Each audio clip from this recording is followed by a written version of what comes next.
Overwatch's tutorial sucks. I mean, really, this thing is terrible. I'd argue the only thing worse than it is the leak tutorial back in 2018, because that one just straight up taught you the wrong game mode.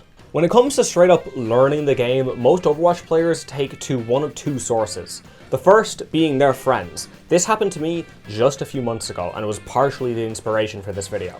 Some of my IRLs from college got into Overwatch, but they were asking me all sorts of questions that I found so strange, because I've been living and breathing this game for years. And the other avenue they head down is content creators. Be it their videos, their streams, anything of that sort, that's the only place they can go to learn the game. And I'm not talking about improving at the game. I don't mean they're watching like coaching videos. I mean learning about core game mechanics. Things like role passives, the job that each role has, stuff like telling the players how objectives work, even stuff about how the heroes work. I mean, info about certain mechanics is just straight up absent, like Symmetra's lifesteal vampire thing versus shields. That's not in the game. That info is not anywhere in Overwatch. You need to go through an external source to find it. A lot of us older players wouldn't know, but Overwatch's learning curve has risen a lot over the years. It was always fairly high to begin with, but now it's even higher.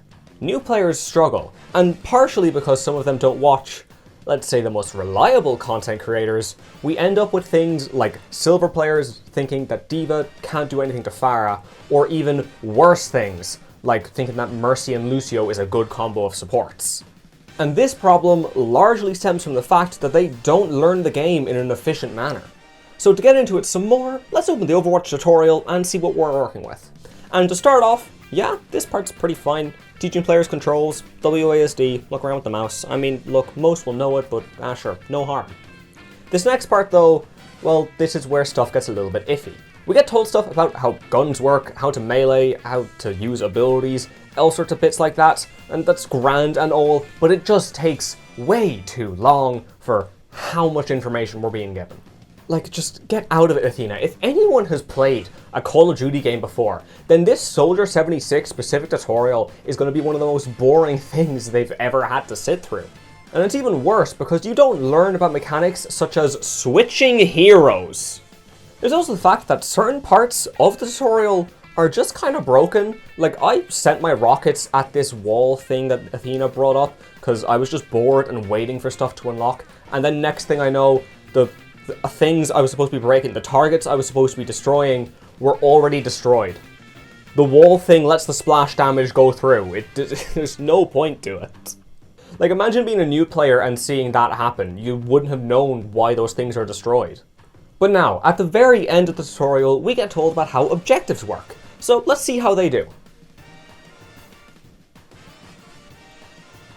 Blizzard.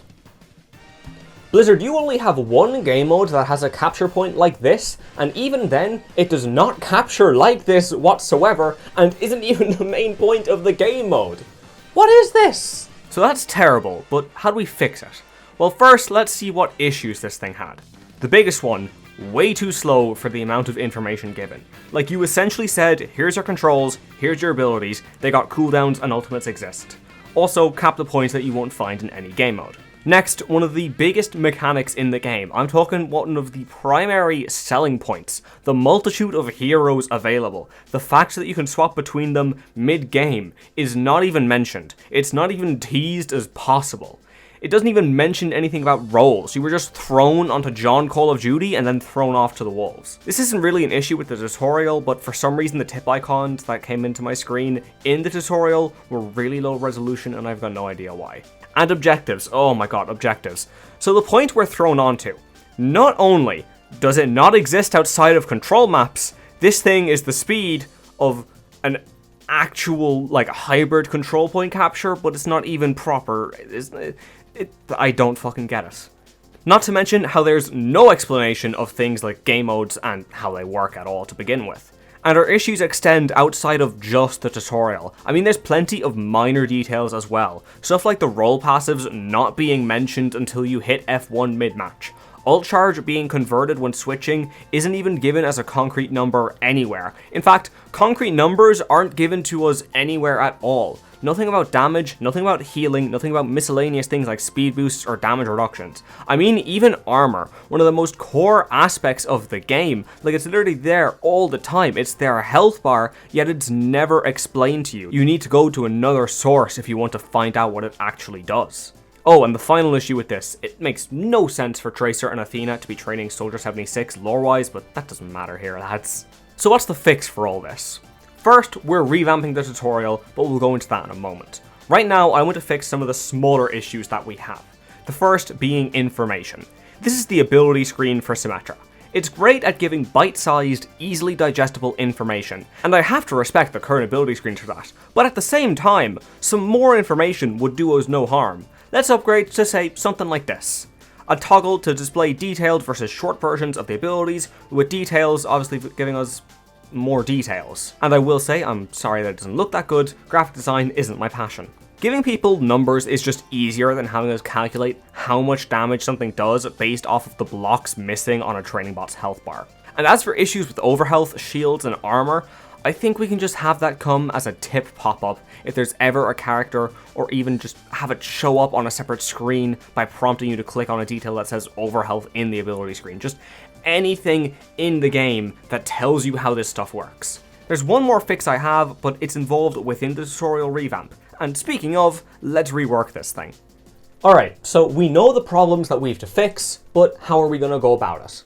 First, I'm going to say that the tutorial is not going to be mandatory whatsoever. It can be left at any point, and no one's going to have to do it. It'll just be a suggestion. Let's save people's time here.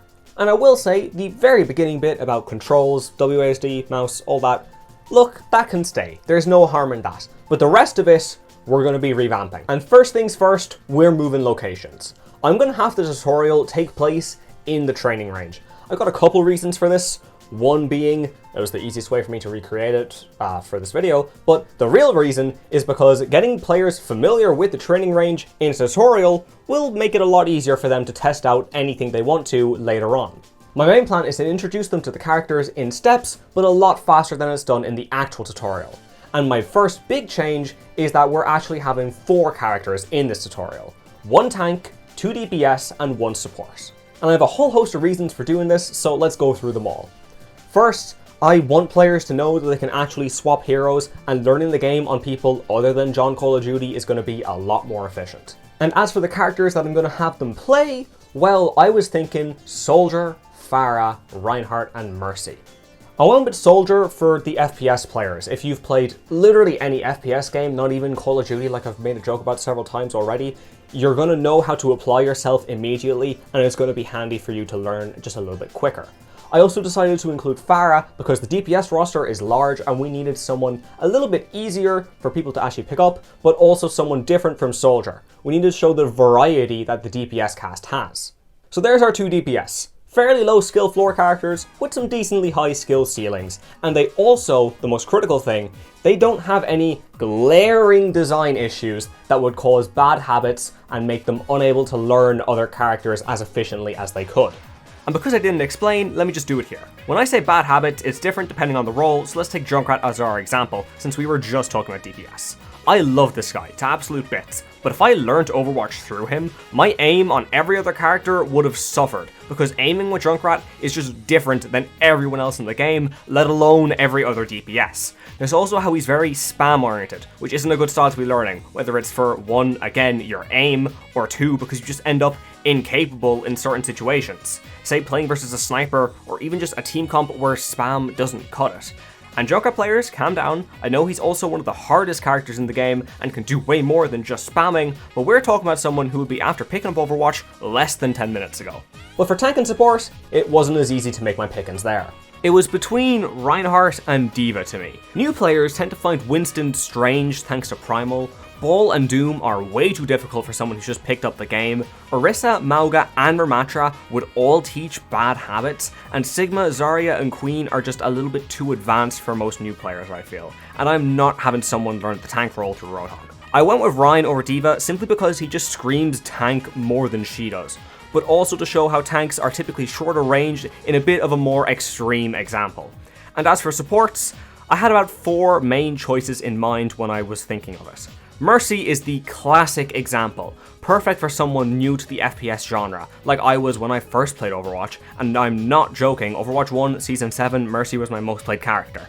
There's your Rory lore of the video. The other three I had in mind were Ana, Lifeweaver, and Lucio. I know, 3 main supports, only 1 flex support, bit of a piss take, but look, hear me out. Bap, Kiriko, and Zen, too difficult for new players in my opinion. Obviously, if you enjoy them, play them, but there's better options for your very first experience of support if it's your first time playing the game. Brig would theoretically be a good option, but Brig is a little bit too niche to be immediately learning with in my opinion. Iari and Moira aren't good options to learn with either, since they're both supports whose main, or only strengths, are big heals and big damage. I want players to learn that supports also provide utility. It's not just heals, it's not just extra damage. This left me with the 4 I already mentioned.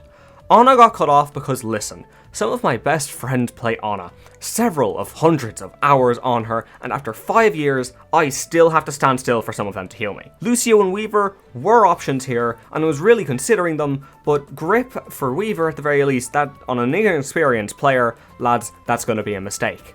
And as much as I love Lucio, I love the Frog Boy, Mercy's just the classic pick up and learn character for supports.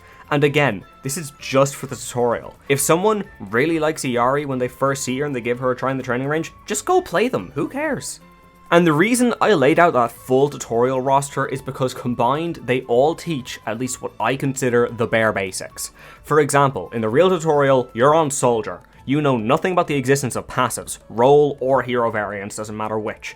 With Pharah and Mercy, you're taught some characters do have passives, while you have Ryan and Soldier who show that not everyone does have one. Obviously, having a selection also lets players know things like switching characters mid-match, the existence of the different roles and their different jobs, alongside more niche things like ult charge converting after swapping. And an extra bit is that with how different the 4 characters I chose are, it'll show players how varied the cast actually is. Lads, I'm recording this and there's like a heat wave happening over my neighbors and it's making it even worse in here. My room is a good 30 to 40 degrees. I'm sweating. But with my reasoning out of the way, let's look at how we're doing this. Once in the range, and I mean you're loading in on Soldier 76 immediately, Athena is going to introduce you to the ability screen along with the new detail screen. And for each character, it's going to be the same story. You're going to be forced to swap onto them, you're going to go through their abilities, get their ultimate, you'll be given a bit of information about how they want to play, you'll be given some information about the role passives as well, and anything else that I think would be important in that moment, you'll all see in a second. To get into some more specifics, first, all of them are just going to have to kill the bots near that tracer spawn at the very beginning with their primary fire, just to make sure that people know how buttons work. Then, I'm having them head down to 2 different locations. Soldier and Pharah are going to go down to where the moving bots are, but Mercy and Reinhardt are going to head down to the shooting bots. With Pharah specifically, I want to use her to teach players a multitude of things about map and map geometry. That's why I'm going to have her boop a bot off of the map, so players will learn off that one thing alone, that 1, falling off map bad, but 2, falling off map is weapon.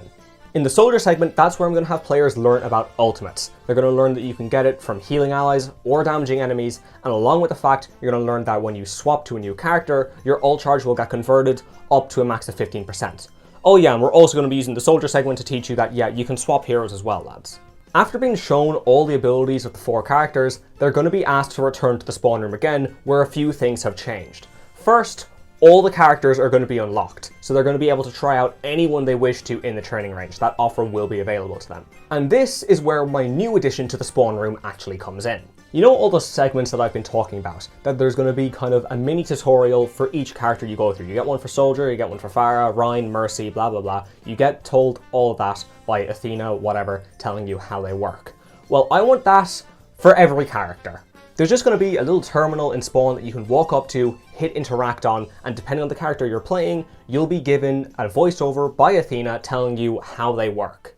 If you don't quite understand what I'm saying with this, don't worry, you'll see in a moment. Now, the second and main option that I really want players to be taking is to learn about objectives.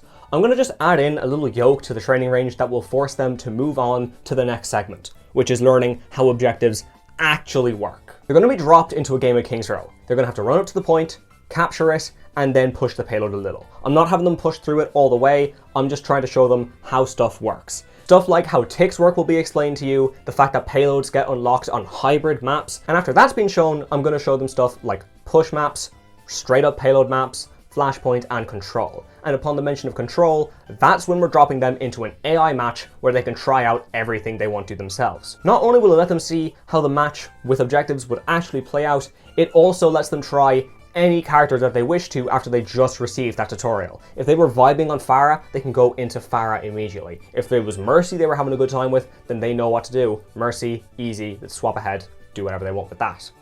If it wasn't even any of the tutorial characters and they got an interest in someone like D.Va, then they can go ahead and play D.Va in this mode as well. What I want is for them to just use this as a chance to learn how the objectives work, but also learn how the character they have an interest in works. And that is where the tutorial would end. And again, you can leave at any point during that tutorial. So if they decided after getting to the Pharah segment that they think, nah, this is worthless, well look, be my guest. And those are my proposed changes on how we get players to actually learn how Overwatch is played without having to go through some other sources. But you know something? A physical example always works better than me just saying what changes I would make. So allow me to show you all what the changes actually look like. Welcome to the training range. We'll get you prepared for anything you may face out there. First, you need to understand your potential. Press the button I'm displaying on your headgear. Now, toggle on the details. You can view this on any hero to see any details about what they can do. But for now, I'll need you to get accustomed to your weapon. Try out your primary fire on those training bots. You can also quick melee in a pinch for a bit of extra damage.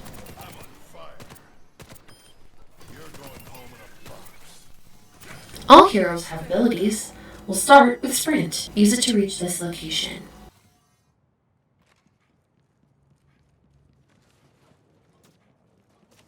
Good. Next is Biotic Field. It can be used to heal yourself in battle. I'll damage you, so try it out. Next up, Helix Rockets. These deal damage in the area that they land. They can also damage you. Hit one of the bots with them. Every hero has an ultimate, which can be charged up to damaging enemies or healing allies. Build up your ultimate in order to use it.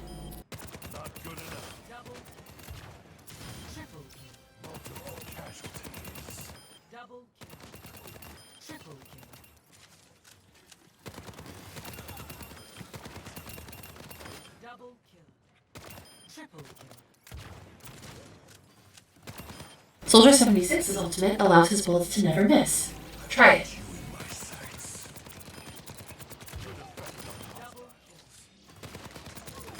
There are a multitude of heroes to pick from. Go back to the spawn room and select someone new. When you swap to a new character, a portion of your ultimate charge gets converted, up to 15%. Keep it in mind when switching. Pharah uses a rocket launcher as her primary fire. Try it out on some bots. Some heroes have passives. Pharah's passive is the hover jets. Hold space while in the air to float. Doing this consumes fuel, and you only regenerate fuel while on the ground. So watch below you. Fly to this location to try out her abilities. Jump jets send you into the air and grant you additional fuel. Concussive Blast damages and also knocks back enemies and yourself. Try knocking that training bot off the map. Jet Dash will make you dash in the direction you're moving. And for your ultimate, Rocket Barrage, you unleash a stream of rockets wherever you look. I'll charge your ultimate for you, so you can try it.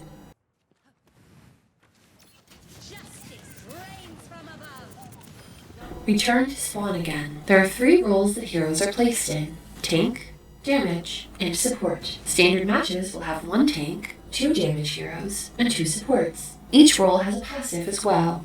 Soldier 76 and Pharah are both damage heroes, meaning they both reduce the amount of healing received by whoever they damage.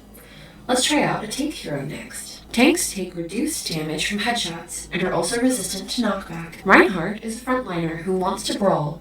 His hammer lets him output massive damage when enemies are in range. Try it on the bots. A key aspect of tanks is taking space. And while it comes in many forms, Reinhardt's way of doing it involves a shield. Go here and it can be demonstrated.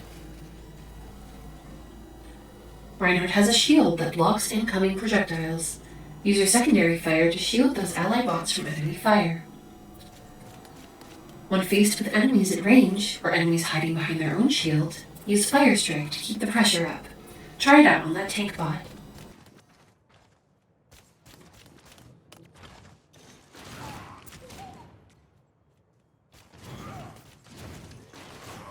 Next, Charge sends Reinhardt forward.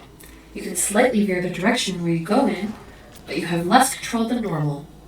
If you run into an enemy, you'll pin them. If you collide into a wall, lethal damage will be dealt. Try to pin any of the bots around you. As for his ultimate, Earth Shatter, it stuns any enemies it hits, but it can be blocked by shields and objects. Shatter some trading bots to get to grips with it. Return to the spawn room one last time. Let's get you up to speed with support. The support role passive makes the regeneration out of combat start in half the time it would normally take.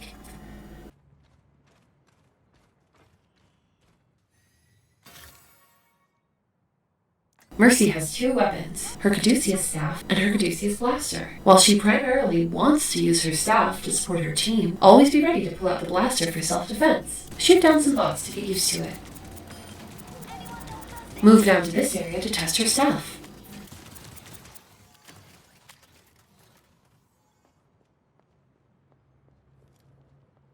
Your primary fire is a healing beam. You need to stay in range to keep it active, but you don't always need to look at your target.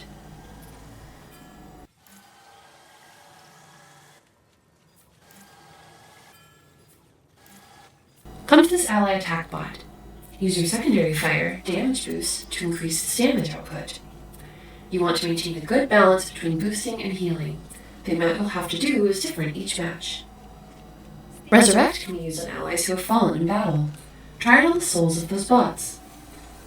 Next is Guardian Angel. Mercy can fly to targeted allies. As she flies, a meter will be built up. Jumping during Guardian Angel will launch you based on how much the meter is filled. Also, while in the air, your passive allows you to slow your descent.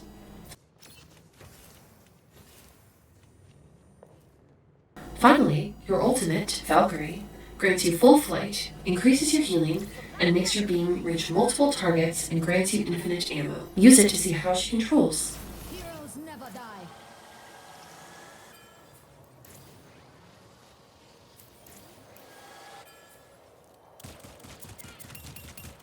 I'm at the height of my performance. Double, triple. With the hero introduction done, return to the spawn room.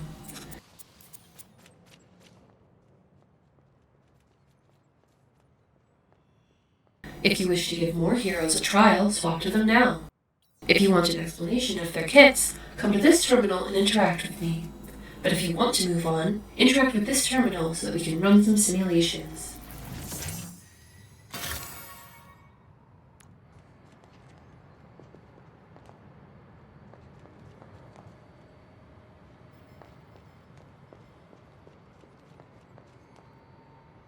Welcome to King's Row. During your matches, you will defend or attack objectives. Step in the objective zone to start capturing it. Your progress is indicated here.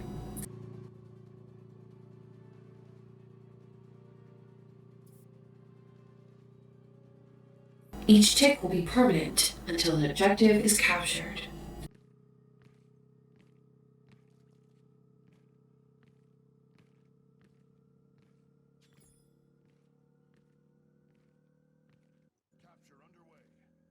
On hybrid maps such as this one, after capturing the control point, the payload will be unlocked.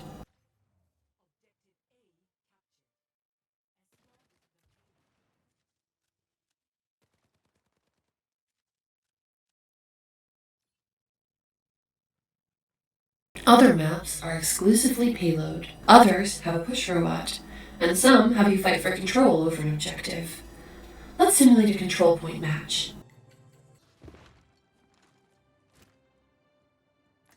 The objective can be found by this icon. Wait for the objective to unlock. Once it does, stay on it to capture. Work as a team, everyone.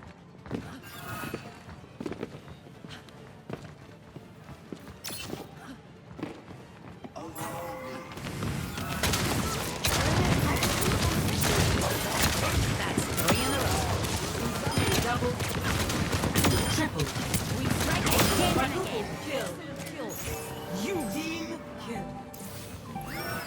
After being captured, you need to defend it from enemy attacks.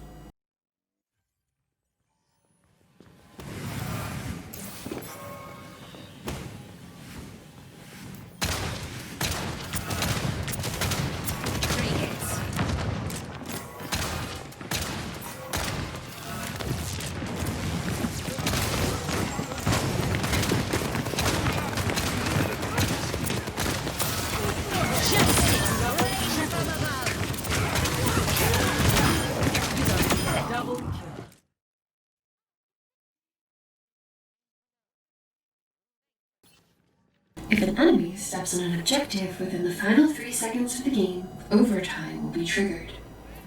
During overtime, the objective must be contested at all times. If the team contesting the point fails to capture the objective for themselves, be it from dying or not reaching it in time to contest, overtime ends, and the other team who had control over the objective wins.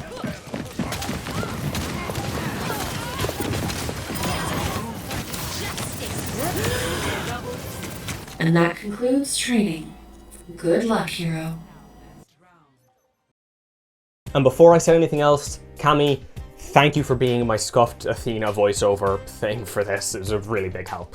And that is how I would fix the Overwatch tutorial. I should say that when I was showing my friend the script, they brought up to me how CarQ has a video where he's talking about changes he wanted to see in Overwatch, and he actually had the same idea as me with the whole detail screen that you can bring up on the F1 menu. So I went ahead and watched that, and then I revamped my version of it just a little bit because his one was actually way better. So I will be leaving a link to his video below because you should watch it. Some very good points are brought up in there. Teaching players how to actually play your game is a really important, like just immensely crucial step of designing a game in general. If players don't know what they're doing, how are they going to play the game? Because if you don't teach them well, we end up with situations like Overwatch, where the only way people can really get into it is by having another friend who's already into it. It's like a really weird pyramid scheme.